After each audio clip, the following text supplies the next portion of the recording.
तो राजस्थान में पंचायत और शहरी निकायों के चुनाव कराने में देरी को लेकर पूर्व विधायक संयम लोढ़ा की अवमानना याचिका पर राजस्थान हाईकोर्ट ने नोटिस जारी किए हैं। कोर्ट के आदेश के बावजूद 15 अप्रैल तक ग्राम पंचायतों और निकायों के चुनाव प्रक्रिया पूरी नहीं कराने के मामले में लगी याचिका पर हाईकोर्ट ने राज्य निर्वाचन आयुक्त राजेश्वर सिंह और आयोग के सचिव राजेश वर्मा से जवाब मांगा है।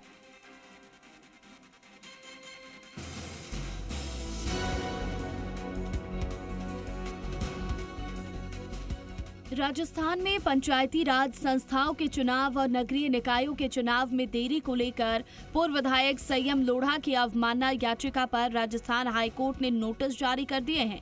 कोर्ट के आदेश के बाद भी 15 अप्रैल तक ग्राम पंचायतों और निकायों के चुनाव नहीं कराने के मामले में लगी याचिका पर हाईकोर्ट ने राज्य निर्वाचन आयुक्त राजेश्वर सिंह और आयोग के सचिव राजेश वर्मा को नोटिस जारी कर 4 सप्ताह में जवाब मांगा है। कार्यवाहक चीफ जस्टिस एसपी शर्मा की खंडपीठ ने ये आदेश दिए हैं। पूर्व विधायक संयम लोढ़ा की ओर से अवमानना याचिका में कोर्ट को बताया गया कि 14 नवंबर को हाईकोर्ट ने 15 अप्रैल 2026 तक पंचायत और निकाय चुनाव की प्रक्रिया पूरी कराने के आदेश दिए थे। 18 तारीख को राजस्थान उच्च न्यायालय में हमने अवमानना याचिका प्रस्तुत की, जिसकी सुनवाई पहले 24 मार्च को होनी थी, लेकिन माननीय न्यायाधीश के अवकाश पर जाने से 2 अप्रैल को मुख्य न्यायाधीश एसपी शर्मा साहब की बेंच ने सुनवाई की। उन्होंने अवमानना का नोटिस जारी किया है राज्य निर्वाचन आयुक्त और सचिव दोनों को ही, और 4 सप्ताह में जवाब मांगा है। पंचायत निकाय चुनाव टले। राजस्थान में पंचायत और निकाय चुनाव 6 महीने टले। राज्य सरकार ने ओबीसी आयोग का कार्यकाल बढ़ाया। ओबीसी आयोग का कार्यकाल 6 महीने के लिए बढ़ाया गया। 30 सितंबर तक बढ़ाया गया आयोग का कार्यकाल। 9 मई को राज्य ओबीसी आयोग का गठन किया गया था। ये तीसरा मौका है जब आयोग का कार्यकाल बढ़ाया गया। सितंबर अक्टूबर तक पंचायत और निकाय चुनाव टल गए। बिना ओबीसी आयोग की रिपोर्ट चुनाव कराना मुश्किल। आयोग की रिपोर्ट से ओबीसी आरक्षण निर्धारण होना है।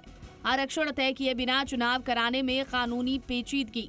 ऐसे में चुनाव पंचायत निकाय चुनाव अभी होना संभव नहीं। कोर्ट आदेश पर 15 अप्रैल तक चुनाव प्रक्रिया पूरी करनी थी। ऐसे में कोर्ट के निर्देशित समय सीमा में चुनाव संभव नहीं। राज्य सरकार जल्द ही कोर्ट का दरवाजा खटखटा सकती है। अब कोर्ट के नोटिस के बाद राज्य निर्वाचन आयोग की कोर्ट में जवाब देना होगा किस वजह से चुनाव में देरी हो रही है। दूसरी ओर कांग्रेस प्रदेशाध्यक्ष गोविंद सिंह डोटासरा और नेता प्रतिपक्ष टीकाराम जूली लगातार आरोप लगा रहे हैं कि राज्य सरकार ने जानबूझकर ओबीसी आयोग का समय बढ़ाया है। मैं एक बात कहना चाहता हूं, जब आप चुनाव नहीं करवा रहे हो और फरवरी के अंदर 14 फरवरी या 16 फरवरी को जब एसआईआर की फाइनल लिस्ट आ चुकी है आपके पास में, तो आप उस जनवरी 2025 की जो वोटर लिस्ट जिसमें लगभग 50 लोग फर्जी एएसडी यानी अब्सेंट, शिफ्टेड और डेथ के जो वोट हैं, उनके आधार के ऊपर वार्डों का गठन करके पंचायत राज और नगर निकाय का चुनाव क्यों करवाना चाहते हो, ये मैं पूछना चाहता हूँ। ये तो जानबूझ के समय बढ़ाया जा रहा है और जानबूझ के चुनाव को आगे सरकाने के लिए ये सरकार प्रोपेगेंडा चला रही है। इसके अलावा कुछ भी नहीं। सारी रिपोर्ट्स वगैरह आने में कोई समय नहीं लगता। बार बार आयोग का समय बढ़ाना, क्योंकि ये लोग सक्षम नहीं है इस समय चुनाव कराने की स्थिति में। इनकी हालत बहुत खराब है, जनता नाराज है, हर तरफ महंगाई है, बेरोजगारी है, सिलेंडर की लंबी लाइनें लगी हुई है। तो ऐसे समय में ये नहीं चाहते कि चुनाव हो। पलटवार में यूडीएच मंत्री झाबर सिंह खर्रा और संसदीय कार्य मंत्री जोगाराम पटेल ने पिछली कांग्रेस सरकार को इस देरी के लिए जिम्मेदार ठहरा दिया और कहा कि राज्य सरकार चुनाव कराना चाहती है, लेकिन नियमों से ही चुनाव होंगे। कांग्रेस जनता को गुमराह कर रही है और भ्रम फैला रही है। राजस्थान तत्कालीन कांग्रेस सरकार ने जानबूझ करके मार्च 2021 में फैसला आने के बावजूद भी ओबीसी कमीशन की नियुक्ति नहीं की।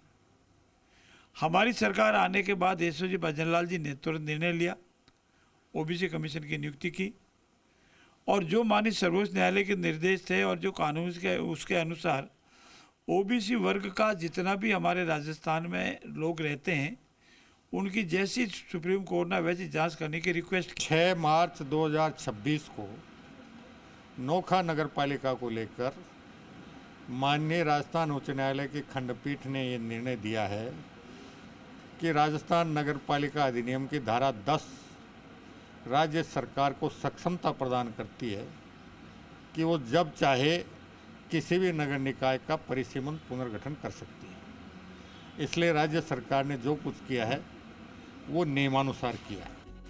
मौजूदा हालात को देखते हुए राजस्थान में पंचायत और निकाय चुनाव 6 महीने के लिए टल सकते हैं। 305 निकायों के चुनाव भी ग्राम पंचायतों के साथ अटक गए हैं। अब निर्वाचन आयोग के बाद ओबीसी आयोग, पंचायती राज विभाग और यूडीएच विभाग की ओर से भी कोर्ट में चुनाव का समय बढ़ाने के लिए गुहार लगाई जा सकती है। ब्यूरो रिपोर्ट, जी मीडिया।